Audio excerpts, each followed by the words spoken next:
دوستای عزیز یک چیز ما گفتنم اومد که از نام یکی از شخص مشهور که بسیار مرد دست به خیر است رحیمی غرمی. خاله جان خطان گپ زنید با از زبان شما خوبتر است. مراجعه که من باقی رحیمی غرمی به پولی مادری سلمان رحیم شریفی را مقام را یک کمک کنم. درود دوستان عزیز، امروز ما در خانه یکی از شهروندان شهر کلوب قرار داریم که محتاج است. اصلا شما آگاه باشین از حال همین مادر عزیز که طول 53 سال است در بستر بیماری است. اصلا ایجاش تماما جنبیدن نمیتونه. خیختون با چشم سر رو ببینیم میبینیم بعدا صحبت مونه دوام میکنیم. سلام علیکم، چی خیلی اوچا جان؟ این مادر ما چیگونه که گفتم طول 53 ساله که این هم خیلی حال این هم خیلی احوال اگه ما تصمیم گرفتیم در همین ماه مبارک رمضان دستگیری کنیم. مقصد که یک هر اون چی که دستمون می آید هر اون چی که دستمون می آید در همین ماه بزرگ خیر کنیم، زیرا که این ماه خیر است. عزیز میگد هر کی نان از عمل خیش خورد مینت حاتمی تایی نبرد. یگان کس نمیفورد که در نزد یک کس سرخمی کند. لیکن این مادر ما در حقیقت محتاج به کمک است. این اختم ببینیم. این مادر ما اوچا جان نام چیه؟ شهریگل. مادر ما شهریگل نام داره. 45 ساله روزاداره. از روزاداره شما؟ ماشاءالله. بیماری نگاه نکرده بینه که حتی روزادار بوده است. خوش به حال او آدمایی که هر قدر حتی یک سوم هم خیره، یک سوم زود میرسه برادر. مقصد همین مادر ما را دستگیری کنیم. در همین ماه بزرگ در افطار یک دانک شیرین میکنه. همین یک دست دعای این مادرها این شخصایی که در این حالت هم دست دعا میبردارن باور کنیم برادرای عزیز چند برابر نزد خداوند دعا یا قدر منزلتش زیاد است. برای همین دوستان ما این خیره این بین یک جویه میشیم، همه کسا یک جویه میشیم همین مادر را دستگیری میکنیم. همه در دست شما دوستان عزیز چقدر که میتونین مادر ما را دستگیری.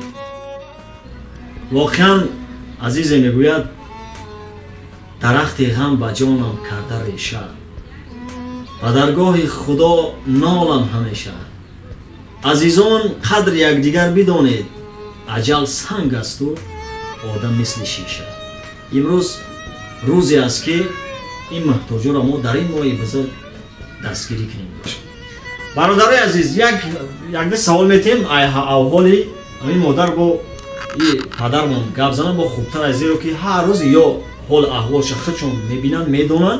با همین خاطر تقا سلامتیش چقدر از چی بسیارتر شکایت میکنن؟ خیر این درست وقتی میشنه پول درمان میشه سلامتیش خواهد باید گرده خیلی پاش هنوز خمه؟ یک تمام پاش فقط فقط هم خود میشنه؟ میشنه خوب میکنه چی درد داره؟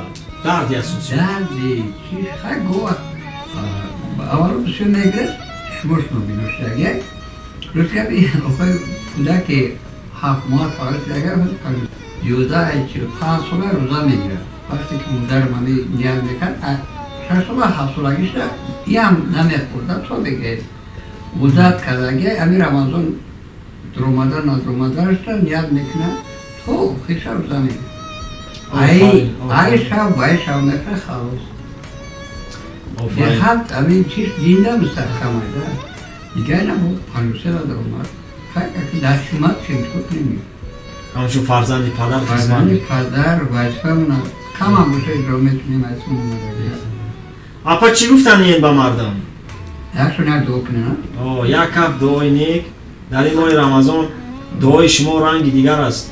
خدا هم تونه راز کنه درد رو ترک کنه خدا دل تونه بیغم کنه خدا سلامتی تونه نال کنه خدا سری بلند کنه پاک کنه خور دور نکنه وطن شهر بار کردن خدا وطن دیار بار بگردم من یک کمک کنم البته میشود انشالله ما شیرمردایی داریم که امید الله اکبر انشالله که شیرمردایی هستند که در این ماه مبارک رمضان البته که دل گرده بسیار بقوت دارند خدا هیچ وقت کم نشوانم خیلی آدم ها زیرا که بینید که خیلی آدم های محتاج هم هستند در زندگی خوش به حال آدمی که در این ماه مبارک رمضان دست به خیر دوست می‌دارد بنده خالص از برای خدا بنده شکرگزار است به همون داد و ندادی که خدا هم داد استش شکرگزاری میکنم با عیال لواکش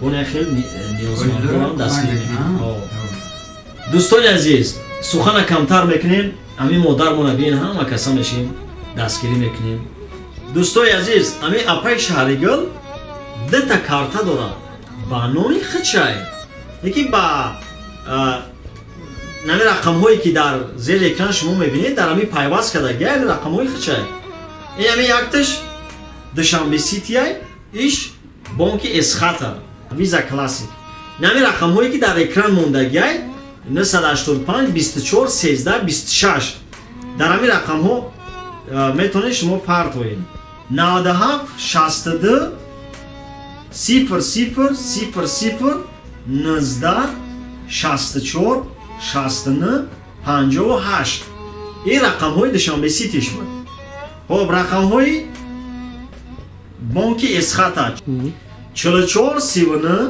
19 0 0 20 22 23 96 همش در دست اختونه همین مادرانه همه کسا دستگیری میکنیم خدا همه تا عمر دراز بتاوه این هم خیلی صفی شیردیلان زیاد باشد نسبتی همین محتاجان زنده باشین دوستان خیر فراموش نکنید